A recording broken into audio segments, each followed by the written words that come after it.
Hindi ito yung typical na leche flan pero mare sobrang sarap nito at bagay na bagay sa mga handaan. At compare sa leche flan, hindi na natin dito kailangan mag-steam pa. Kaya naman tara at samahan nyo ako gumawa ng recipe na to. Sa ating llanera, maglalagay lang tayo dito ng asukal. Bali 1 tablespoon pala itong linagay ko at ika-caramelize lang natin siya sa mahinang apoy. Same procedure lang din, gawin lang natin ito sa lahat pang llanera na meron tayo.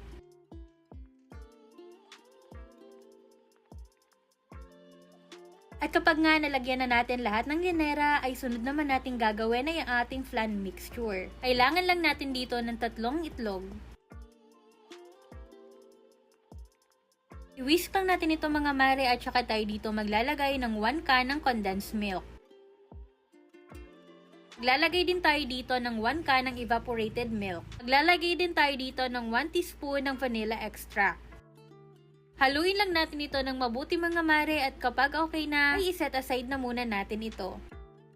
Sa ating pot, maglalagay tayo dito ng clear jelly powder at 1/4 cup naman ng cornstarch. Maglalagay din tayo dito ng 3 cups ng tubig. Haluin lang natin ito ng maigi mga mare sa mahinang apoy lamang. At ibuhusan din natin itong ating flan mixture. Sa pagluluto naman ito, kailangan na continuous lang ang ating pag-stir para hindi masunog ang ating flan mixture. At dahil nga ang gagawin natin ay mas cheesy na version nito, gamit pala tayo dito ng quick melt cheese.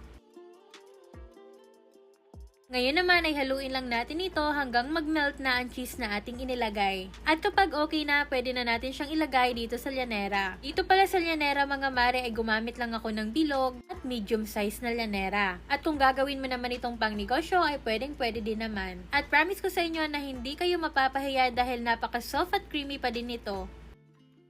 At after nga natin malagyan lahat ng llanera ay i-refrigerate lang natin ito. At kapag nga lumamig na siya mga mare ay pwede na natin siyang iserve. At kung gusto mo naman siyang inegosyo, pwede mo siyang ilagay dito sa plastic calm shell. Para naman sa list ng ingredients at mga ginamit ko, ilalagay ko na lang sa comment section. At eto na nga, ready na ang ating napakasarap, napaka-soft at talagang melt in your mouth cheesy jelly flan. Kaya kung gusto mo din gumawa ng recipe na to na swak pang negosyo, kaya naman pang dessert, kumare itry nyo na to. Napakadali lang gumawa nito at kahit nga nasa bahay ka lang ay pwede ka nang kumita. Optional lamang pala itong paglalagay ng cheese pero pwede namang hindi na kayo maglagay. Yun lang muna, follow for more recipe!